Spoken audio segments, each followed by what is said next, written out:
Hello and welcome to this very special collection update video. I'm Tom Brewster from the video website shutupandsitdown.com and I'm joined by Matthew Lees behind the camera. Hello! Can you nod with the camera like it's really you? Yes. Wow, the magic of the movies.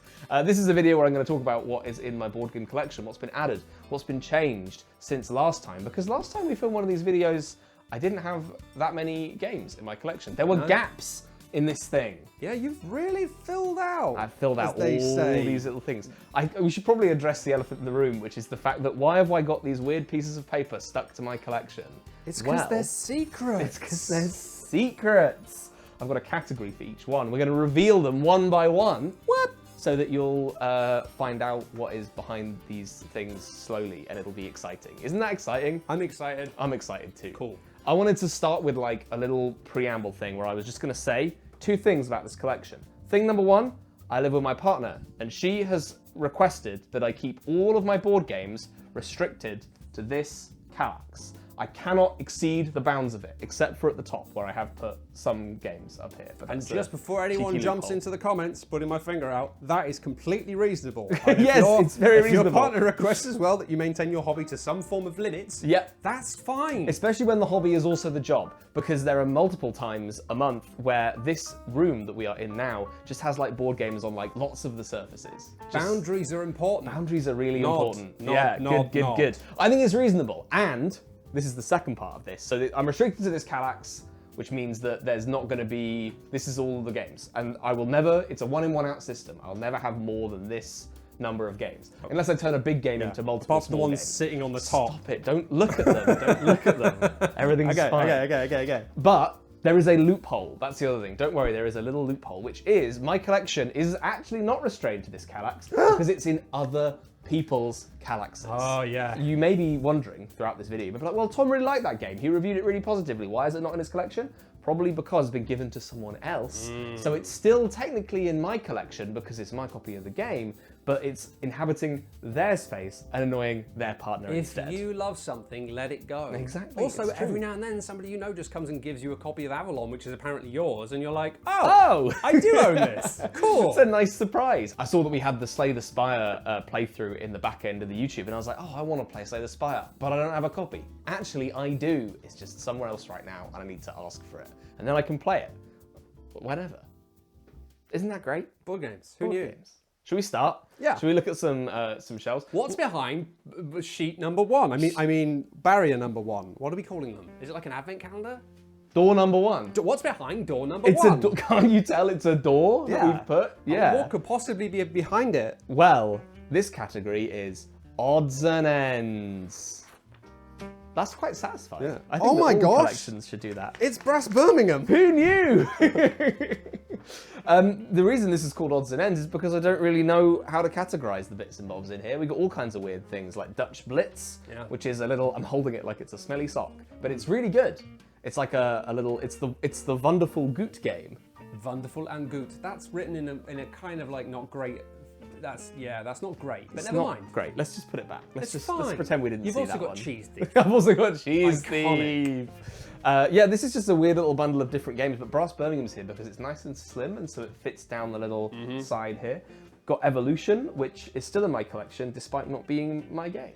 It's my housemate's game who lives in this room over here. Well, it's nice of you to share. He's not here right now. Kabuto Sumo, good. Trapwords. Good. Avalon. Pictomania, good. Avalon, good. Yeah, it's. I think it's still my favourite social deduction. Over Blood on the Clocktower? Possibly, yeah. It is simple. Get into that another time. We'll get into that another time. That is actually, we should also scrap this. We should talk about what's on top of the collection very, very briefly. Okay. Blood on the Clocktower's here, hidden behind my records. And that's good. I like it a lot. I ran it a lot recently. It's good. We got Wavelength. We got Wilmots. We got Arcs. But let me tell you, it's not really Arcs, it's just the box. Because as much as I love the campaign of Arcs, it has a huge box, and sometimes you want to be able to put it in your bag and take it somewhere.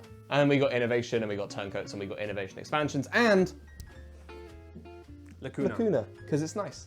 As well as little odds and ends and trinkets. That's the top of the collection done. Top done. We can now move to category 2. Number 2.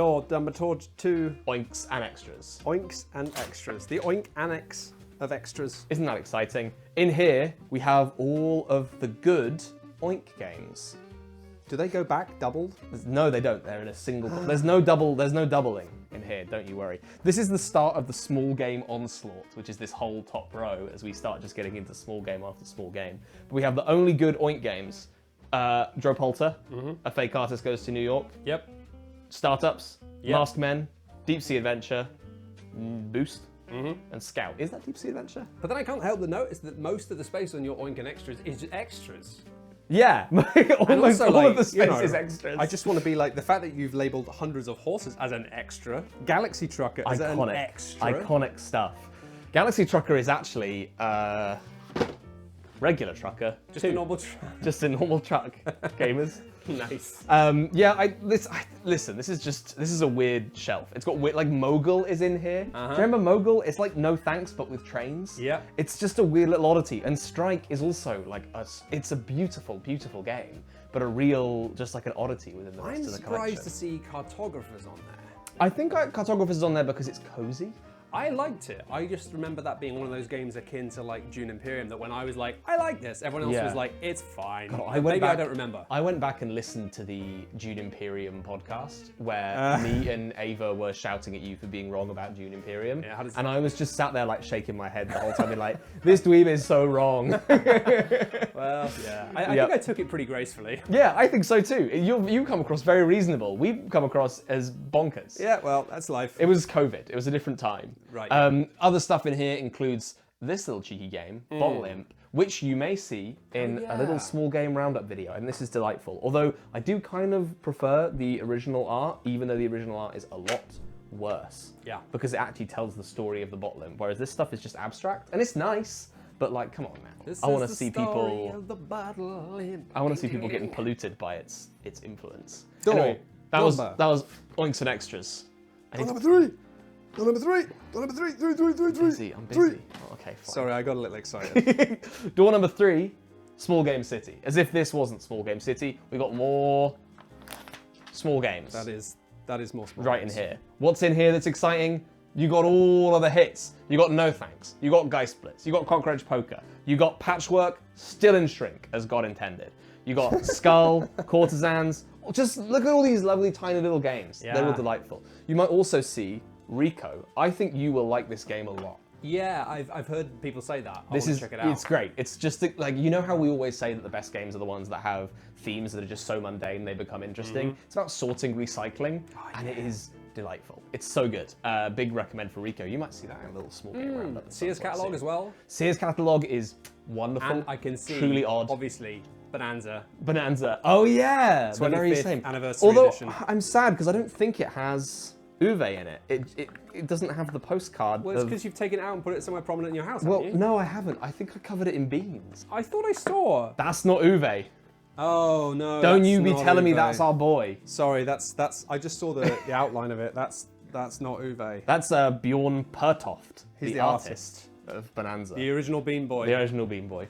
Anyway, that's Small Game City. It has basically everything you'd expect. The only thing I would change about this shelf is I would make Diamant like 50% as big. I wish this game was smaller because then it would belong in Small Game City. Yeah. Yeah. What's better than Small Game City though, Matt?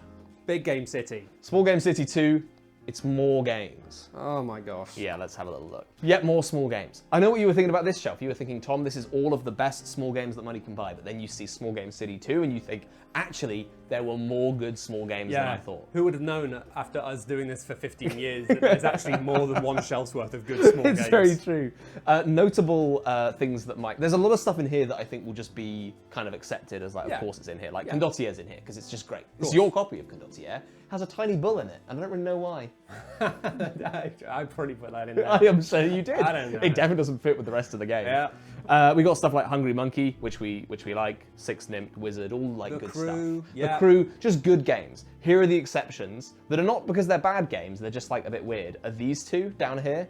Brutal Kingdom was like one of the first games that I bought, like ever. So it's just stuck around, despite me not having played it since I was like 19 or something. Yeah, like but that. it has sentimental value. Yeah, it has sentimental value. I should play it again sometime. It's got a bug on it, and like that's got to be worth something. Whoa. And then Belrati. Have you played Belrati? No, I've heard good things about it though. It's delightful. It's basically you're trying to work out which of the artworks submitted to the middle of the table are human and which of them were painted by the great forger Belratti. The problem is that all the paintings are just like household objects, essentially. Right, yeah, and Belratti's real good at forging.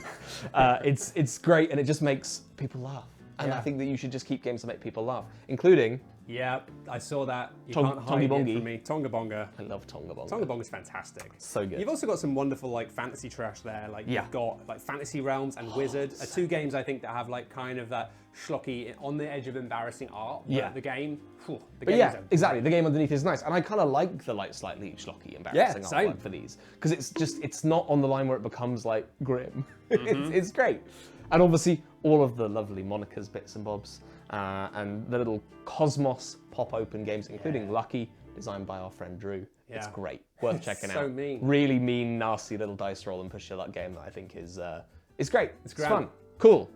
Are we ready for another one? Door number 5 is where my categorization system starts to break down, and it's only going to get worse from here. But it is what the people want, because this is where we start getting into the chunky games. Chunky? What are the games that I've chosen to keep around that are big and take up lots of space rather than no space at all? Well, ignore Wandering Towers because it's not that chunky. Hence the categorization breaking down at this point. But look at these classics. Look at these slim classics in a row. Arc Nova, Mexica, Beyond the Sun, Inish. I wish, Mexica I looked for so long, and I bought this like 60 quid off of eBay for this like tatty old Rio Grande printing of Mexico because the yellow version with the really nice chunky temples, you just can't get it anywhere. I had that version and I think I gave it away because to be honest it's like a hubris of like that was an era of production where people could just make these beautiful things and it wasn't a big deal, and now the idea of producing something like that, very expensive. It's crazy. God, I wish you had it, because then I could take it. No, I'm sorry. I love Mexico so much. I think it's delightful. This is also like a little bit of Kramer and Kiesling love that you'll see reflected throughout this shelf. And I also, can I deliver a hot take? I'm going to stand up. Oh, wow, sure, yeah. Deliver a hot take. I think the careers of Kramer and Kiesling are more consistent than that of Rainer Knizia. All right. That's my take.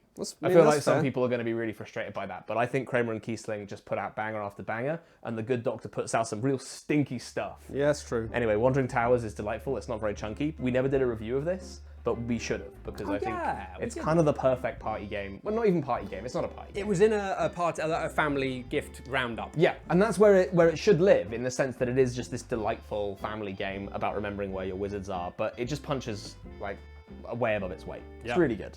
Also, you've got the very nice Roxley Iron and Clay poker chips. I do.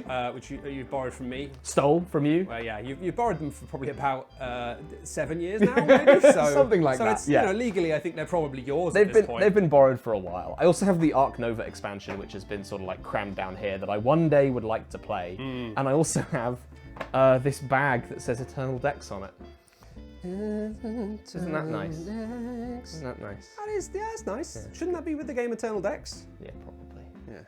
Door number 6 for sirs. Yes. This shelf is called Nobody Wants to Play with Thomas. Oh. These are games that no one will play with me. Are you kidding me? No one will play these games What? with me. Well, people would play these games with me, but like the people who I get to play games with won't play these games with me. My partner and my housemate do not like any of these games. And they want to put them in the stinky Terra pile, Mystica but I slaps. keep them. Terra Mystica is like the one that makes the most sense. Yeah, I will play Terra Mystica. I'll play Hansa Teutonica. It's wicked. Both of these games are wicked, but they make sense as to why they won't play them, right? Yeah. Because they're kind of crunchy. Hansa Teutonica less so. It's not that difficult, but Terra Mystica, there's a lot going on, and if you know what's going on, then you're going to do a lot better. You're going to demolish people. Yeah. But Hansa Teutonica, they're just like, it's beige. It's like, no, you don't understand. I mean, it is beige, but also like... So good. So good. Zuvardis, I can understand. Yes. Zuvardis I don't really want to play that with people. It was kind of... It created bad vibes one time, and so that's why it just sort of sits in here. But I don't want to get rid of it because I think it's delightful. With the right group, I'm sure it's With brilliant. the right group, it's brilliant. But if people aren't gelling with it, then it's quite toxic quite quickly. And Ra's always been framed like, I quite like Ra. I didn't love it, but I thought you thought Ra was the game that everyone loves. I think I really, really like it. I think it's just like, it's so approachable and it's so fun. But I think that every time I pitch it, it gets a kind of like, yeah, okay, we could play Ra. Hence it's in this situation. I'm always like, it's quick, it's light, it's breezy, let's go. And other people are like, yeah, but I want to play like Kabuto Sumo. That's fair. Like that. I get it. Anyway, I get it. this is the no one wants to play with Thomas Ethnos. thing. I don't know if I want to play that version of Ethnos. No.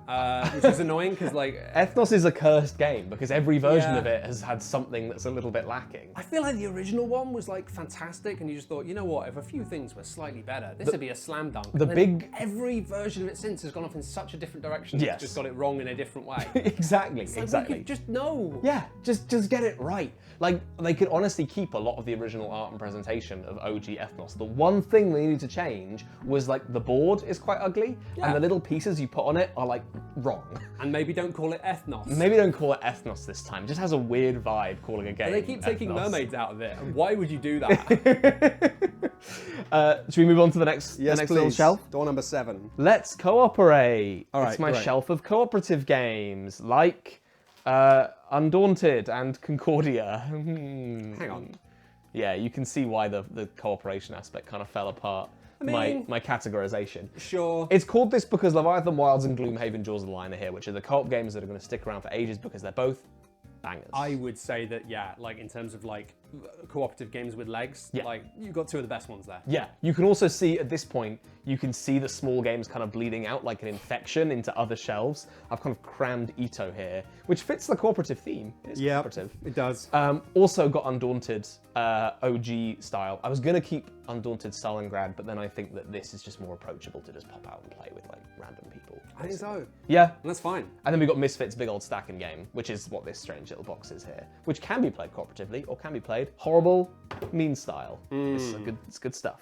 That was quite a quick shelf. That was a quick shelf. Number 8. I think there's just no controversy there, really. You know? No, yeah, there's no hot takes. This is just good. This is good game. Good, clean fun. Maybe this is my like hot take, honestly, would be that maybe with Undaunted, like you don't even need reinforcements. well. Just I like some of the stuff, right? But I do like the simplicity of just base game. Let me make the pitch to you here.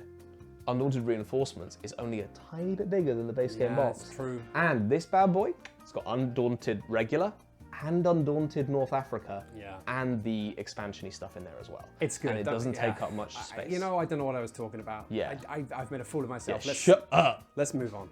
To be fair, actually, Undaunted Reinforcements has the 4-player mode, and I think it's really cursed. So, you know, it swings and roundabouts. Shelf number 8 is Aminals. Aminals. Oh, Thomas. It's got Aminals in it, this one.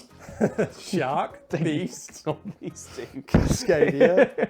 Look, Shark, Beast, and Cascadia, Aminal-themed games. This is true. Azul and the Estates, less so. Hey, the estates might have had animals on them before we Before we turned it demolished into them and... the worst place on earth. I love the Estates. I think it's great. It's very good. I think it's really, really good. It's kind of a practical joke of a game, but like it does have real legs, I think.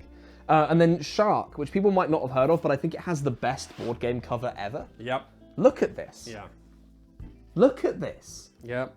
It's just beautiful. They don't make them like they used to. They really don't. It's good stuff. Shark is great. It's like a sort of stock manipulation area control game, and it's very, very funny, and it doesn't fit back on the shelf. That'll do. That'll do. That's enough, pig. Beast is here because I love showing it to people because it's very, very funny, and there's a big pig called Hogbad in it, and that's all you really need to know. Hogbad. Hogbad. The name's Hogbad. I was gonna say this is like the cozy shelf, but it's cozy here and then it's mean down here. Beast. So yeah. Shark's pretty mean as well. Shark is really mean. It's cozy mean though. It's very silly. Yeah, exactly. It's like, there's this whole thing about meanness of games where people will be like, oh, a game is mean. But I only think a game is mean when it's like combative in a way that is like deceitful. Yeah. But then when a game is like innovation... Or like pointless. Right, but innovation is like technically a mean game because you're constantly taking things away from other people's tableaus. But I've never found it like, oh, why are you doing that or whatever? Because there's no emotions involved. It's just like, watch my weird engine spin. I don't know. So it's mean, but it's silly. It's silly mean. It's fun mean. It's daft mean. I got a question for you, Tom. Yeah. We are now entering the second phase of the shelf reveals. Yes. The lower shelves. And I need to take this call. We're going to leave them rolling. It shouldn't be long. Tom. Hello. It's time for the second half of now you're on the floor. The floor style zone, where Absolutely. we're sitting on the floor. I'll scoot back and forth to talk about the games in the collection. It's floor time. Let's talk about what's behind door number 9, heavy-ish games. Why heavy-ish? Because look, heavy, heavy, heavy-ish. See what I mean? Yeah. See what I mean? There's 3 heavy, there's 3 chunkies, And then there's Renature, which is just like a chill Kramer and Kiesling domino game. And I don't know if like I've just got to the point where I've played too many games, but I don't think Shackleton Base is even that heavy. But I think it is. You've seen like, hold on, Yeah, no, we I should look know. at the back of the box, No, and I it's know. like Matthew Lees thinks this is kind of acceptable. It's definitely that I've just become absolutely desensitized to heavy.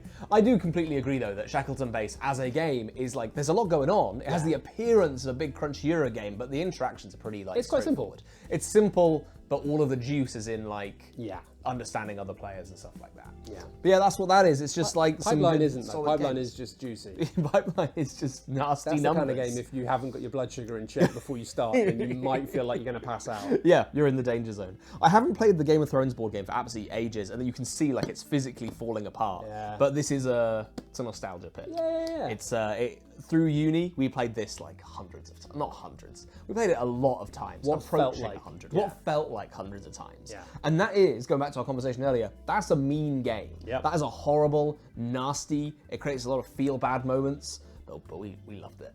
We loved it back then. I've also got a little cribbage board. I was going to I've say, just stuck down what's with the side. wood, buddy? What's with the wood, buddy? Look. Ta-da! Cribbage. Ooh, I didn't realize it had this nice like Jacques. I think I bought it on Amazon, but it looks fancy. Comes And with it's a for cribbage. free bar of soap. It comes with a free bar of soap. What Moving could on. possibly be behind door number 10? Welcome to Whirly. This is like when people look at the video, they'll be like, "Wow, this video suddenly got like it looked like there was loads more video left, but it went really quickly." And it's because this is going to be a bit where I'm kind of dismissive because I'm just going to go door number 10. It's the Whirly Zone. It's got Pax Pamir, John Company, Molly House, Root. It's just people who are being like, "Wow, Tom's such a big Whirly fan." It's true. Here it is. This is the games that Tom likes. This is the game that Tom likes section. There's also Earthborn Rangers Yeah. here, which I actually feel does have like some crossover and similarities in that I feel like broadly this little cube, mostly because there are a lot of Whirly games, has a lot of kind of like games where you kind of watch a weird little ecosystem play out. And that's definitely true of all of these games to some Stories extent. from an ecosystem. Yeah, that's what it should have been called. The Stories from an Ecosystem, sponsored by Cole Whirly segment. Earthborn Rangers is an interesting one because it's now like a lot of people who backed it are now getting it. So Yeah. I've had messages from friends over the past few days who've been sending me photos of them playing it, and I'm Yeah. almost like a bit frightened because it's Yes, it's one of the first games that I've really gone big for before people could really play it. Right. I think people are enjoying themselves. I think so. I think it holds up. I think if you're like a sort of Arkham horror type fan, I think there's so much to love. Like, Yeah. I think that's why we felt so confident is because there is kind of like a blueprint for the kind of person who likes Earthborn Rangers already. If they liked Arkham horror, they'll probably like Earthborn. Yeah. And it's so special. It's so sharp. I'm really excited to revisit this because I played a good chunk of it, but obviously I wasn't doing the review. I had other stuff to play. I'm excited to get the expansion and check that out. I'm really looking forward to that. Back into that world. Yeah. Also, a new addition that people will doubtless be curious about is Molly House that is sat here. In a nutshell, I just think it's really good. There might be a review down the line, but for now, just know Molly House. For me, 2 thumbs up. But that's predictable. That's predictable. Who knew? Let's continue to scoot. Scoot along, buddy. Oh, you're going the long scoot. Following on for the long scoot. Welcome to Brum Brum Beep Beep. Wow, wasn't that impactful? You broke the Sick. sound speed barrier. This has got race. This is my racing game collection. You're going to say something else. These are all the racing Glad games you in my did. collection. My racing game collection, right? right. Eldorado. Uh-huh. It's a race game. Yep. Joyride. Brum Brum. Great Western Trail is a racing game. Kind of. Kind of. And there's...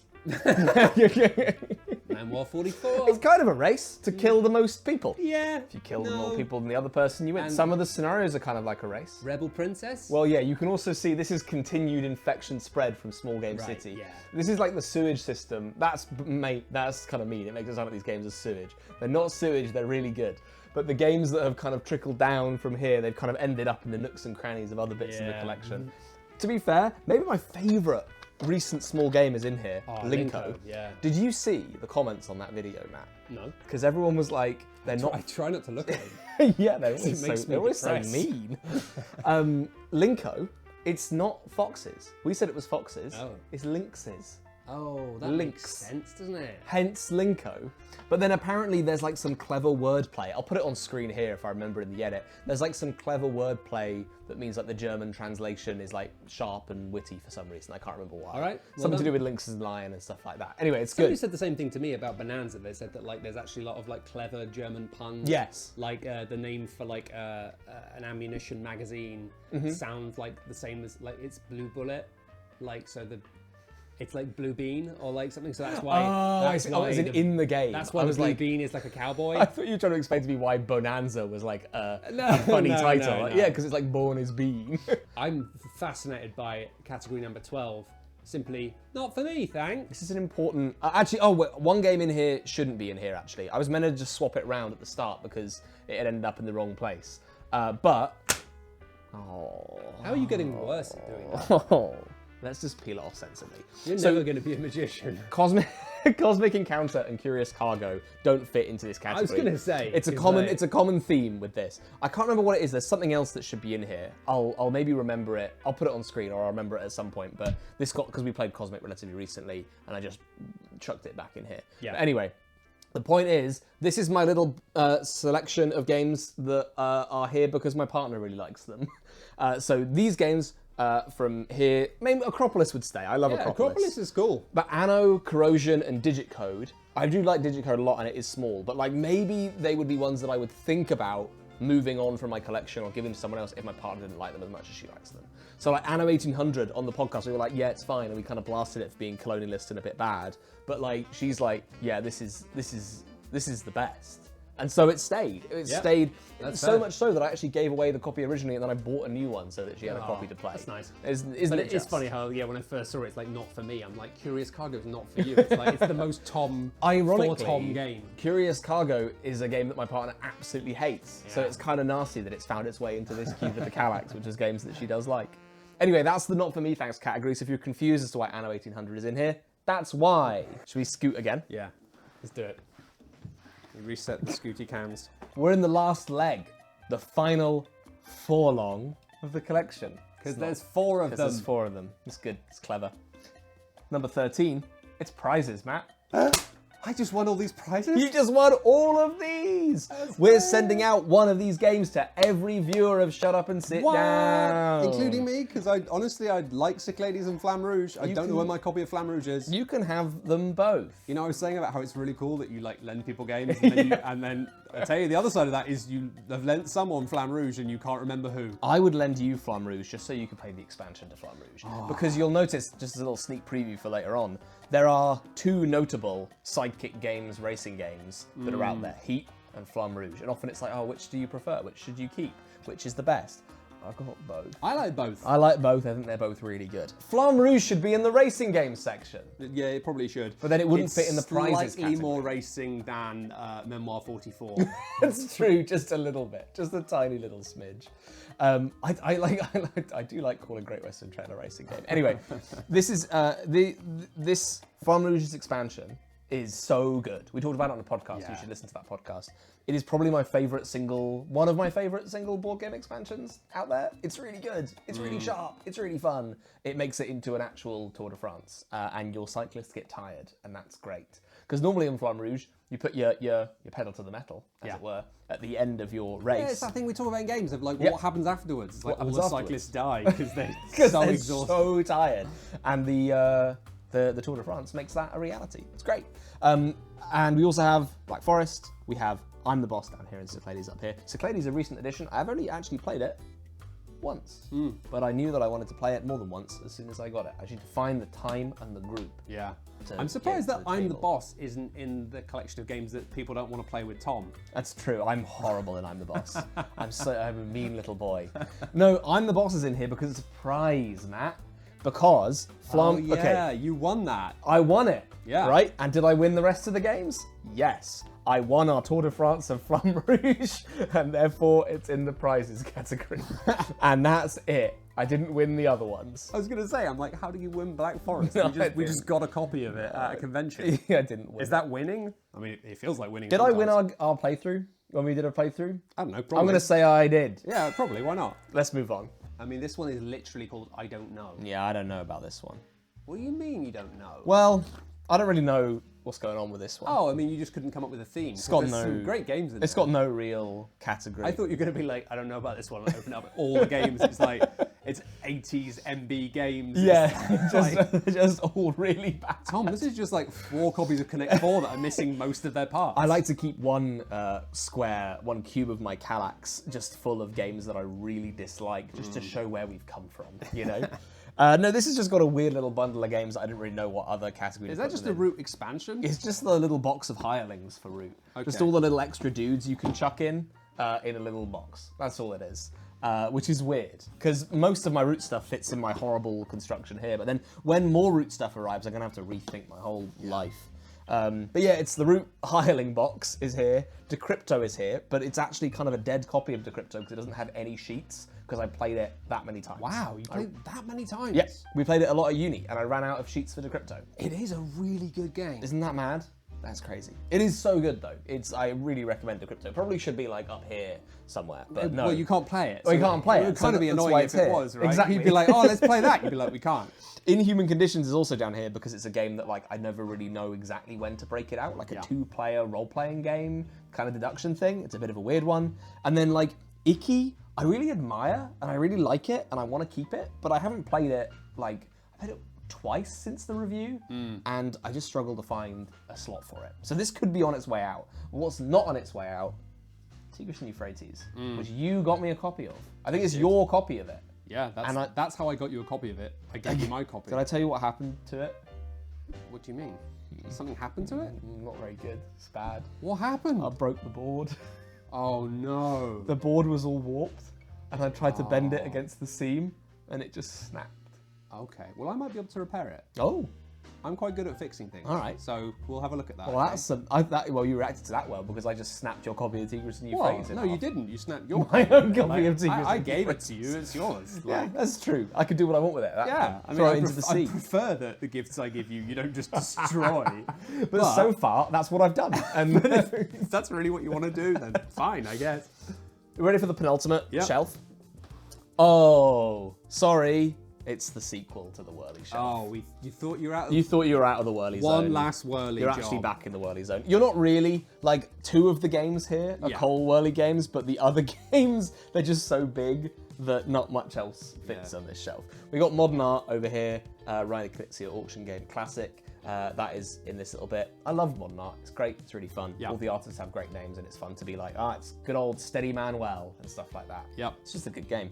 And then we have a new addition to the collection, the Old King's Crown, which there might be a little bit of coverage. I might see something about that soon. A little later down the line. Pretty cool. It won't be that soon because like it's a while till it's available at retail. But it'll be a little bit down the line. It'll be at some point in the future. It's good. I mean, Eternal Dex is still in there as well. That's one you might go back to at some point. Maybe. I like Eternal Dex is in there because I think it's very, very, very good. And we did an end of the year roundup thing, but I actually don't really have masses to say about it other than it's very good and sharp. Fair. Sometimes that's enough for a video, but I don't know why. I think I just missed that big like surge of excitement to talk about it. Like I was really excited when I got it. I was amped, but I didn't capture it. Do you know what I mean? Yep. So now it's just here. And it is really good. I like Eternal Dex a lot. You should play it. It's good. There we go. Shut Up, Sit Down says it's good. We are now, finally, the end of Cube World Aspirational. Aspire to be better. Final category of games. Oh, I get it, right, yeah. Games that I aspire to one day play. Twilight Imperium Prophecy of Kings expansion. It actually has the whole game in it. It's not just the expansion. But I want to play Twilight Imperium like soon because I love it. Yeah. It's ridiculous. Yeah. And it's so silly. I want to play that again at some point. Yeah, we should do it. It is great. 2-player head-to-head Twilight Imperium. It'll be great. It'll be no problem. Yeah, this is here because I could never really get rid of Twilight Imperium. It's important to me. It's great. Did I tell you that I used my first ever paycheck from Shut Up and Sit Down to buy TI4? Nice. It was like the first thing I did, and I showed it. I had it. And that was all you could afford. That's all I could afford. And it's all that I still can. But I basically had a bunch of friends over to play TI3 because we played a bunch of TI3 together. I told them we were going to play TI3, and then I set up TI4, and I was like, ta-da! It was like a thing to be like, hey, we played this game over and over again to death, and now I got a job doing board games, and we can play this game, the better version. Thanks for getting me here, you know? That's cool. It was fun. That's anyway, nice. TI is great. And then also Dune Imperium Uprising is here. It's more likely that I'm going to get to play this than I am TI, but it's here because I want to play that team mode. I think that like TI, like yeah, you will get to play that again. I think the team mode on it sounds fascinating. Yeah. I'd Will like it be to do good? that at some point? I don't know. I don't know. I mean, it could be a fun video at some point. It feels like a tricky one to really table because it's like you don't want it to be anyone's first experience with Dune Imperium. Yeah. So you need a group of 6 people who've already played the base game and kind of understand it kind of inside and out for it to be like a competitively viable experience. And when that happens, I'd rather just like throw us into some crazy big complex strategy game. So it's in a weird spot, but God, I love Dune Imperium. It's really a great good. game. It's really good. It's a great game. And then If only Heat's somebody had seen it. If only somebody had thought it was good. Oh, if only one person would sit down. Criminal. And then finally, Heat Pedal to the Metal. Yeah. It's not even aspirational. It's just good. I just want to play more of it forever. I think it's one of those games that when I got it, I was like, I want to get good at this. And that doesn't happen that often. But when I had Heat, I was like, yeah, I want to be lethal at this little racing game. And then so far, I've failed. I don't know if I've ever wanted to be good at a board game. I think any good, sharp, like 2-player game, we both want to be good at. But I think it's I got like into a phase of trying to be good at Terra Mystica, actually. I was playing a lot of it on BGA. you would like spin multiple games at once. And then I didn't get better at it. I just got addicted to pressing the buttons and was playing like 18 games at once. It's like, why oh yeah, I can just open up as many games of Terra Mystica as I want, and then you understand what's going on in none of them. Yeah, I was just like, no, I'm just getting dopamine from clicking buttons on the website now. This is nothing. That is the end of the collection tour. Thanks for sticking around and watching this video if you got all the way to the end.